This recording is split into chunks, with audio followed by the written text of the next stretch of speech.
সকাল বন্ধুরা, কেমন আছো? আশা করি সবাই ভালো আছো, আমরাও ভালো আছি।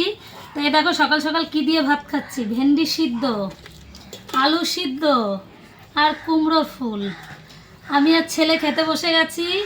তো যে ক্যামেরা ধরছে সেও কিন্তু খাচ্ছে খাচ্ছে আর ক্যামেরা করছে।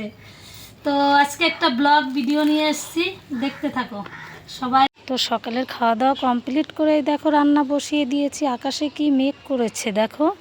এদিকে আমার সোনামণিরা ঘুরঘুর ঘুরঘুর করছে, মানে মাছ মাংসের গন্ধ পেলে ওদের একটা বিশাল আনন্দ। তো এদিকে কি হাওয়া দিচ্ছে, আমি রান্না করছি আর বাইরে এসে দাঁড়াচ্ছি। এদিকে রোদও দেখেছো কি রোদ উঠেছে। তো রান্না বান্না তো কমপ্লিট করতেই হবে। ওইদিকে দেখো কাকা আবার বিষ তেল দিচ্ছে, মানে বর্ষায় ঘাস উঠে গেছে, তো একটু ওষুধ দিলে ঘাসগুলো মরে যাবে। মানে এটা হচ্ছে পোড়া ওষুধ না, এটা হচ্ছে পচা ওষুধ ঘাস। মানে এই ওষুধটা দিলে বৃষ্টির সময় ওষুধটা দিলে ঘাসটা পচেও যাবে। আর কিছু ওষুধ আছে যে দিলে পুড়ে যায় কিন্তু ঘাসটা মরে না, আর এটা শিকড় থেকে মরে যায়। তো এদিকে তো দুপুরে খাওয়া দাওয়ার টাইম হয়ে গেছে, রান্নাবান্না কমপ্লিট করে নেই, দেখতে থাকো। তো এই যে দুপুরবেলা খেতে বসে গেছি, মানে আমি এখনও বসিনি, সবাইকে ভাত দেব। ছেলের বাবাও এক্ষুনি ঢুকবে, ফোন করেছিল, একবারে সবাইকে খেতে দিয়েই বসবো। তো এই যে দুপুরবেলা খেতে বসে গেছি, সবাইকে খেতে দেব।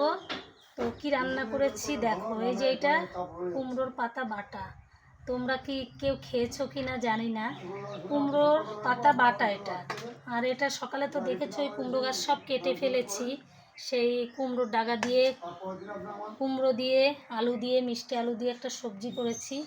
আর এই যে মাংস রান্না করেছি, দুটো ডিম দিয়েছি। তো ছেলে এটা খাবে, ছেলে তো সবজিও খাবে না, এটাও খাবে না। তো তোমরা সবাই ভালো থেকো, সুস্থ থেকো। তো দুপুরবেলা আমি খেতে বসে গেছি, তোমরাও খেয়ে নাও। তো ভিডিওটা কেমন লাগলো কমেন্টে জানিও, ঠিক আছে? তো বাই।